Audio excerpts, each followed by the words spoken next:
Shalom saudaraku dikasihi Tuhan, berjumpa kembali saudara dalam program Santapan Rohani pada saat hari ini. Kiranya Tuhan memberkati Bapak Ibu seluruh para pendengar dimanapun berada. Sebelum kita mendengarkan membaca firman Tuhan, kita berdoa. Bapa di dalam sorga, terima kasih pada saat hari ini kami mengucap syukur suatu kesempatan ini Tuhan untuk kami pergunakan belajar dan mendengarkan kebenaran firman-Mu. Urapilah setiap kami yang mendengarkan. Di dalam nama Tuhan Yesus, kami berdoa dan mengucap syukur. Haleluya. Amin. Amin. Bapak Ibu Saudaraku dikasihi Tuhan, pembacaan firman Tuhan terambil dari Yehezkel 37 ayat 4 sampai 14, Saudara. Yehezkel 37 ayat 4 sampai 14.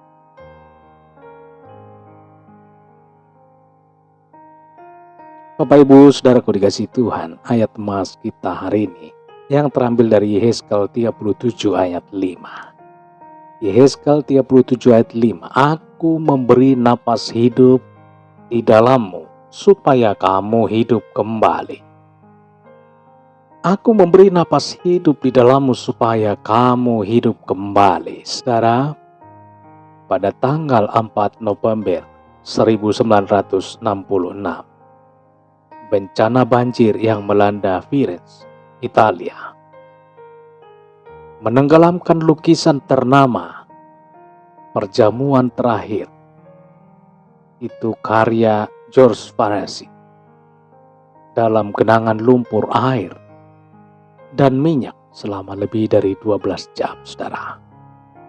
Catnya menjadi pudar dan bingkai kayunya rusak berat, sehingga banyak orang menganggap karya seni itu tidak terselamatkan lagi.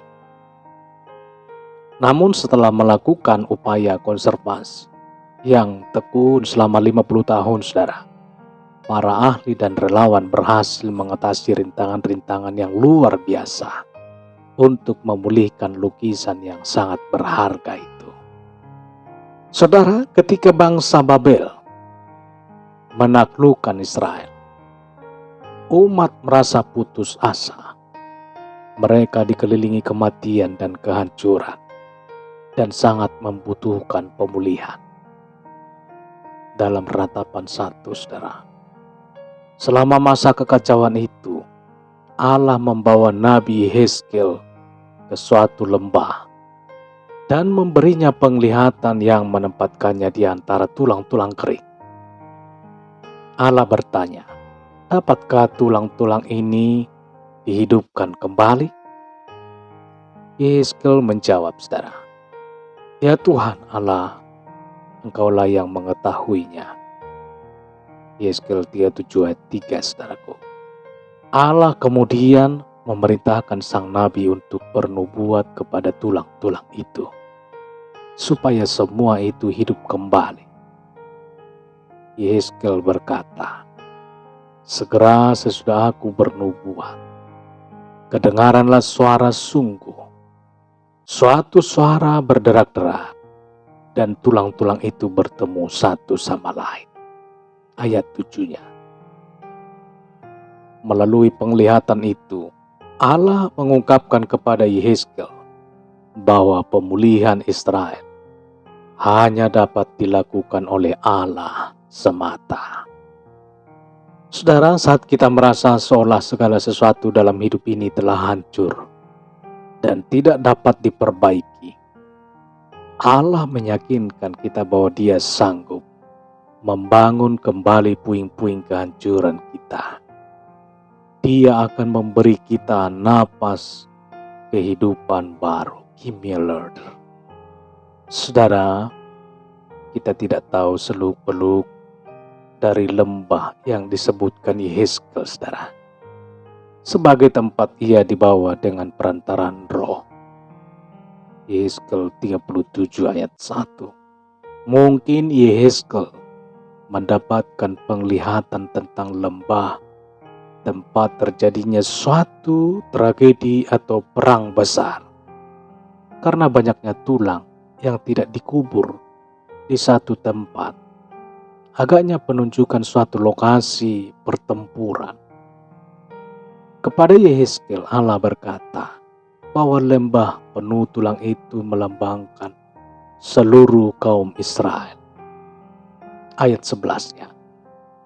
Bahkan keputusasaan dan kematian yang mereka alami dapat diputarbalikkan oleh Roh Allah yang menghembuskan napas baru kepada mereka. Ayat 6-nya saudara. Dan mengembalikan mereka ke tanah mereka. Ayat 12. Oleh menikah Lers. Saudaraku dikasih Tuhan. Apa yang rusak dalam kehidupan saudara? Apa yang rusak dalam kehidupan kita? Bagaimana kita dapat bergantung pada Allah untuk mendatangkan pemulihan? Saudaraku, kita berdoa. Bapa di dalam surga, Allah yang kami sembah, pada saat hari ini kami mengucap syukur. Kami berdoa ya Tuhan, ada bagian-bagian dalam hidup kami yang seolah-olah tak dapat dipulihkan kembali. Kami berdoa, kami pernah mencoba memperbaikinya sendiri Tuhan.